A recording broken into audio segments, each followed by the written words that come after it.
Big development coming in view as Iran has launched a new wave of attacks across West Asia. Explosions were heard in Jerusalem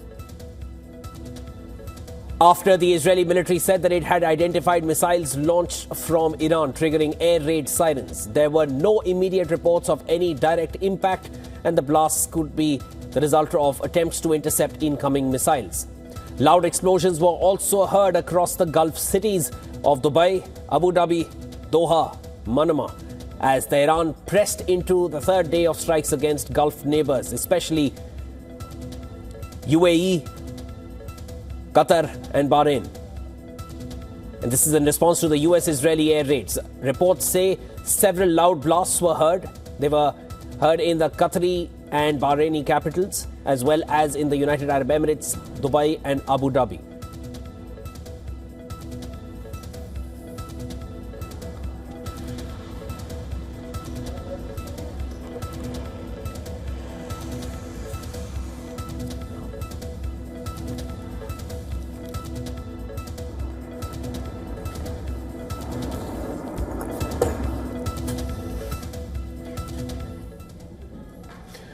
All right, to discuss all that is happening by the minute, I'm now being joined by senior international journalist Dr. Awad, joining us from New Delhi. Dr. Awad, thank you so much for making time for us and meeting me here on the broadcast. Sir, let me start right away. The latest reports are now suggesting that the Pentagon has told a congressional committee that there were no signs that Iran was going to hit the US first. So when they say that they carried out preemptive strikes, what really were they preempting when there was no signs of Iran's first attack? Thank you for having me. I don't think the United States is, the people of the United States understand what is their president have been doing, because this is an illegal war. There was no danger to the United States. There was no attack on the U.S. citizen. So this was unilaterally carried out operation along with the Israelis, and that's what everybody knows the story, that the United States, President Trump in particular, went with this war along with his Prime Minister of Israel, Netanyahu. And they started the attack on Iran, which is illegitimate and illegal, and it's violating all international law and UN Charter. And Iran is retaliating against this war, which is going on right now in many fronts, actually. Now many parties are taking part. Hezbollah in south of Lebanon started also the attack, including the Houthis, the Ansarullah in Yemen, and the Iranian attacking many of the American bases in the region. So it's going to be an all-out war, a regional war, which is having a very, very dangerous fallback on the countries in the region, and also on the future of the global oil and trade from this part of the world. Dr. Awad, you mentioned Iran. Let me come to that next. What do you feel Iran is trying to achieve at this point, the way it is firing across the Gulf region, across and of course on Israel as well, along with the militias that are backed by Iran? I just want to also highlight for our viewers, because very recently the foreign minister of Iran mentioned that there was they did not mean for the attack on Oman, and that the army or the defense forces, the military, it's isolated and moving independently. So who's really taking the decisions in Iran? Because at this point, there are groupings of countries which are forming. Even the Western countries are opening their own bases for the US to use to attack Iran. And at this point, along with this, Iran is going after maritime facilities and ports in Bahrain and in Abu Dhabi, in UAE as well. How long does Iran plan to sustain this kind of a multifaceted channel of attack? Look, when the United States was taking part in this war, Iran have sent a warning to all the countries in the region, telling them that the American military bases are legitimate target for the Iranian if the American attack.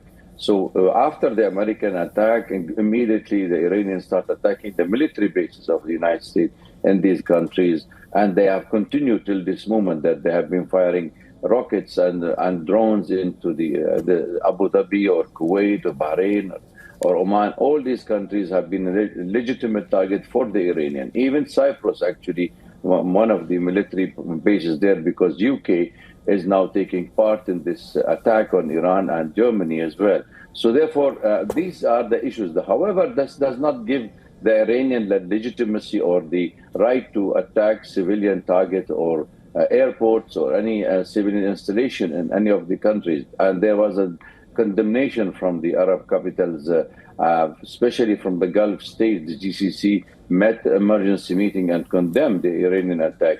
But this was the warning earlier, and Iran point of view that these are military bases which have no control of this country, respected, have no control on it. It is run by the American military. So therefore, this is the actual situation on the ground. This is tell you exactly why the United States is fighting two wars here, in fact. It's fighting a war where they are, it's a superpower war where they wanted to take control of the Strait of Hormuz, the Red Seas, the Mediterranean, and that's what the American aim is, to control the passage of the global trade in oil. This is one. The second one, which I have spoke about, it is the regional war that it's fighting on behalf of the Israelis, because it's Iran which is left in the region, and the United States wanted to ensure the dominance of Israel politically, economically, and militarily. But Dr. Awad, as far as Iran is concerned, how long do you feel they'll be able to sustain? What kind of stockpiles would they have that they can sustain these repeated attacks across Gulf countries and also along with Israel and the US, which are coming back? And the US CENTCOM recently mentioned they've targeted 1,000 locations across Iran. How long will Iran sustain? It's a big country, Iran, by the 1.6 million square kilometers, and they have enough been prepared for this war. And they said to the United States and to Israel that, yes, you started the war, but we will put an end to it. And I think they are selecting their targets in this part of the world, and especially in Israel, and they're causing lots of damages to Israel, despite the fact that the United States and Israel still are carrying on with the assaults on many of the cities in Iran.